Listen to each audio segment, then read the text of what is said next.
L'invité de Béatrice Rulle ce matin, 6 minutes avec Geneviève Piron. Elle est chercheuse indépendante et spécialiste du monde russe, Béatrice. Bonjour Geneviève Piron. Bonjour. Merci d'être sur Radio Lac ce matin.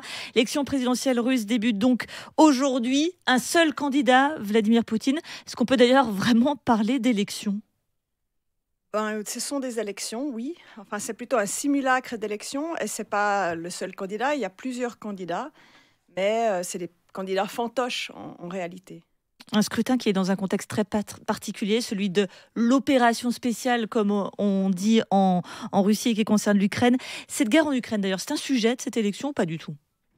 C'est un sujet de l'élection dans la mesure où, en fait, cette élection, elle est construite sur cette rhétorique musclée, comme quoi on va pas se laisser avoir, on va leur casser la gueule, on est dans un danger existentiel, donc il faut faire front. C'est-à-dire qu'elle est là par-dessous. Et puis, évidemment, elle pose aussi énormément de problèmes, puisqu'il va y avoir des personnes dans les territoires occupés qui sont appelées à voter alors qu'ils ont un passeport ukrainien et que c'est totalement illégal. Est-ce que ça pourrait influencer le vote d'une manière ou d'une autre ? Ce qui se passe en Ukraine? Non. Le vote, de toute façon, il est connu d'avance. On estime à 80% l'élection de Vladimir Poutine. Toutes les forces qui auraient pu s'opposer à son élection ont été muselées. Je ne sais pas si vous avez entendu que hier ou avant-hier, un des responsables du l'état-major de Navalny a été très violemment agressé en Lituanie.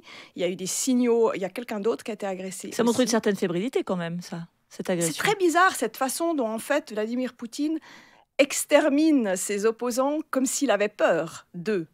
Mais en réalité, ce qui se passe aussi, c'est qu'il a démultiplié les forces de l'ordre, c'est-à-dire qu'en fait, il est entouré de plusieurs millions de personnes qui sont là pour, donc, non seulement sa garde rapprochée, mais les miliciens, toutes sortes de juges, d'enquêteurs, de gens du FSB. Et pour vous donner un exemple de à quel point ça pénètre dans la société civile, en ce moment, on est en train d'annoncer que cette action midi contre Poutine, qui est à la manifestation silencieuse des opposants, c'est-à-dire qu'ils veulent tous aller au bulletin de vote à midi, on commence à dire dans les médias russes que ça pourrait être en lien avec des volontés extrémistes, ce qui va permettre d'arrêter massivement les gens, peut-être. En tout cas, la menace plane. Vous l'évoquez, cette opposition. Quel est son état depuis la mort d'Alexeï Navalny ? Je pense qu'elle se durcit tout en se scindant, c'est-à-dire que les personnes dans le pays qui pourraient encore agir sont neutralisées, donc j'imagine qu'elles partent dans la clandestinité comme autrefois. C'est difficile de savoir ce qui se passe au niveau vraiment justement souterrain. Par exemple, ces forces qui viennent attaquer les zones frontalières de la Russie. Avec ces fameux drones. Ce qui peut se passer en exil, mais évidemment que c'est un pays immense avec une énorme population qui, par inertie, continue à suivre ce président.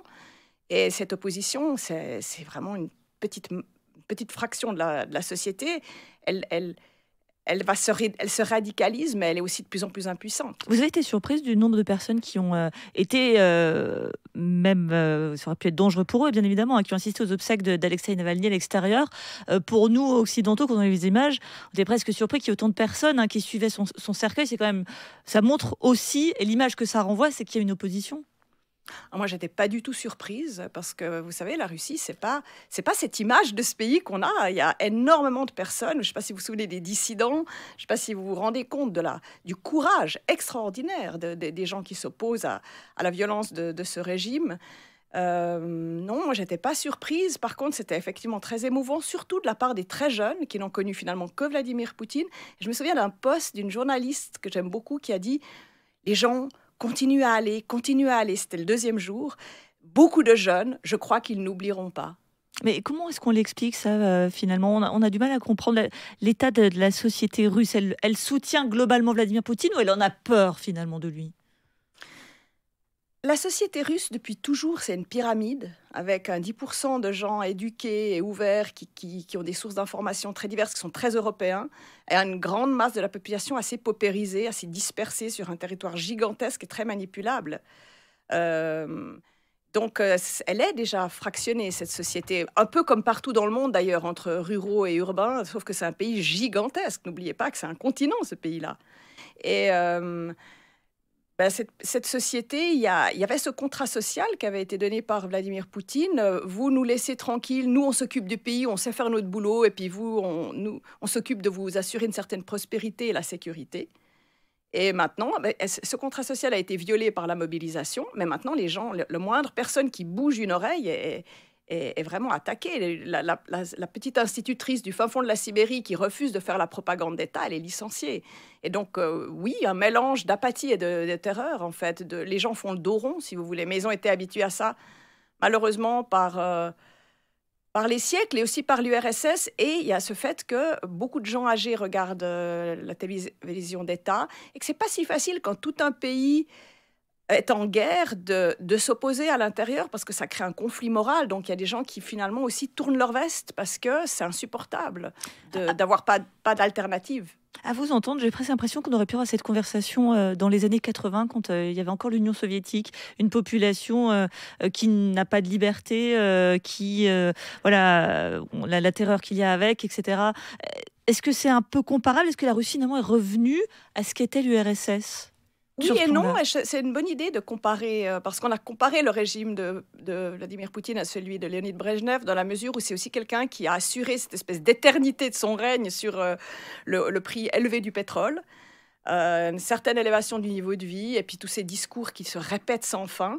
Un des pronostics pour l'après-élection, c'est URSS 2.0, c'est-à-dire une forme renouvelée du RSS avec quand même la technologie, les smartphones et puis le commerce, enfin la société de consommation.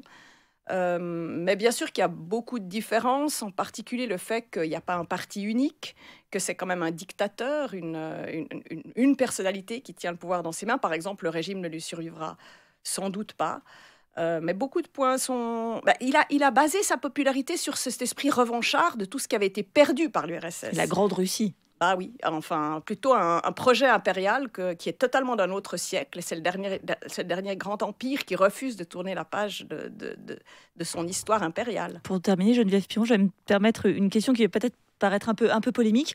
Mais est-ce que les Russes vivent mieux depuis que Vladimir Poutine est au pouvoir ? Parce que c'est finalement ça qui les intéresse. Vous savez, il est au pouvoir depuis tellement longtemps que oui, ils vivent mieux. Moi, j'ai vécu en Russie pendant les années 90 et il y a des gens je connaissais des gens qui mangeaient que du sarrasin tout court. Les gens étaient dans une pauvreté extrême. Il y en a qui élevaient des poules dans leur cuisine. Il y avait une grande violence dans la rue. Et les gens étaient très traumatisés. Ils ont été traumatisés par cette crise des années 90, quand ils ont tout perdu. Et puis, ils ont été traumatisés par le Covid. Parce que le petit business et toutes les discothèques, toute cette petite activité commerciale a aussi s'est écroulée. Et effectivement, quand on est sur l'os, pouvoir avoir un peu plus d'argent, ne serait-ce que parce que son fils part à la guerre, ça a de l'importance. Donc oui, ils vivent un peu mieux. Je pense qu'ils vont vivre de moins en moins bien, parce que 30% du budget d'État à la défense, ça ne va pas faire remplir les rayons des magasins. Mais par ailleurs, la Russie maintenant a aussi d'autres alliés. La géopolitique a changé. Et ce n'est pas l'Occident, avec ses 2 poids 2 mesures, qui aide beaucoup à changer cette image-là. Donc, je ne sais pas, je connais des gens dans des lieux très excentrés qui sont toujours aussi pauvres et qui vivent presque en autarcie. Mais ceux-là, finalement, font partie de ceux qui sont assez indifférents. Et puis, il y a quelques améliorations. Par exemple, une des raisons de la popularité actuelle de Vladimir Poutine, et qu'il a fait en préparation de ses élections, c'était d'élever un peu les retraites. Merci beaucoup Geneviève Piron, spécialiste du monde russe, chercheuse indépendante, d'avoir été sur Radio Lac ce matin. Merci à vous.